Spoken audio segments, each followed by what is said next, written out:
देश भर में सैकड़ों उड़ानें कैंसिल होने के बाद तमाम एयरपोर्ट्स पर हजारों यात्री फंसे हुए हैं। तरह तरह की दिक्कतें आ रही हैं। लगेज जमा हो चुका है, घर की चाबियां लगेज में हैं और लगेज वापस नहीं मिल रहा है। किसी की मीटिंग छूट रही है, किसी की शादी। खाने पीने का सामान एयरपोर्ट पर इतना महंगा है कि गुजारा मुश्किल है। कोई स्टाफ से नाराज है, कोई सिक्योरिटी वालों से। कोई रो रहा है, कोई चीख रहा है और कोई लड़ रहा है। रेल यात्री हो या विमान यात्री, नए भारत में सब गमछा बिछाकर पड़े हुए हैं। सरकार के पास इन फालतू बातों के लिए समय नहीं है और कष्ट झेलने वालों को भी सरकार से कोई शिकायत नहीं है। अगर फ्लाइट नहीं उड़ रही है तो इसमें सरकार क्या करे भाई? सरकार का काम जहाज उड़ाना थोड़े है। यात्रियों को अपनी सीमाएं भी पता हैं।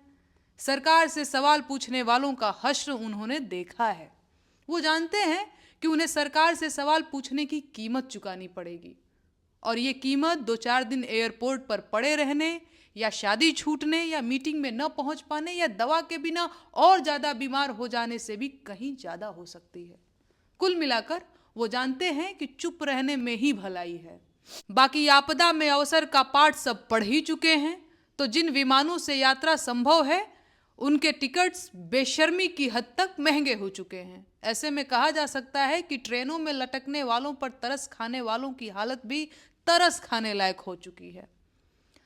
अपनी कार्यशैली में पूंजीवाद की तरफ झुकाव रखने वाली मोदी सरकार तकलीफ देने के मामले में साम्यवादी रवैया अपनाती जा रही है।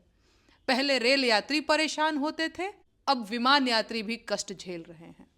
पहले बेरोजगार युवा आत्महत्या करते थे, अब एसआईआर के दौरान सरकारी नौकरी करने वालों ने भी आत्महत्याएं की। पहले गरीब लोग बैंकों का लोन नहीं दे पाते थे, अब हजारों करोड़ के मालिक भी बैंकों का लोन चुकाने में अक्षम हैं। जाहिर है सभी दुखी हैं। सवाल यह है कि अगर सभी दुखी हैं तो मजे में कौन लोग हैं? शायद वो वीवीआईपी जिनके लिए ट्रैफिक रोक दिया जाता है, या शायद वो अमीर जिनके पास अपने प्राइवेट जेट्स हैं। और बाकी लोग, उनका क्या? क्या वो एयरपोर्ट पर फंसने के लिए बने हैं या जाम में खड़े होने के लिए या ट्रेनों की टॉयलेट में यात्रा करने के लिए? सवाल ये भी है कि आम जनता, जिसमें अब विमान यात्रा करने वालों को भी बेझिझक शामिल किया जा सकता है, उनकी समस्याओं पर सरकार से सवाल पूछने का जोखिम कौन लेगा? सवाल पूछने और जवाबदेही मांगने के बदले देशद्रोह का मुकदमा कौन झेलेगा? कहीं सूली पर चढ़ा दिया गया तो कौन चढ़ेगा? मैं आप सभी से पूछती हूं, क्या ये देश भाजपा हुकूमत का गुलाम हो चुका है? ये देश भाजपा हुकूमत से कैसे आज़ाद होगा? कौन लड़ेगा ये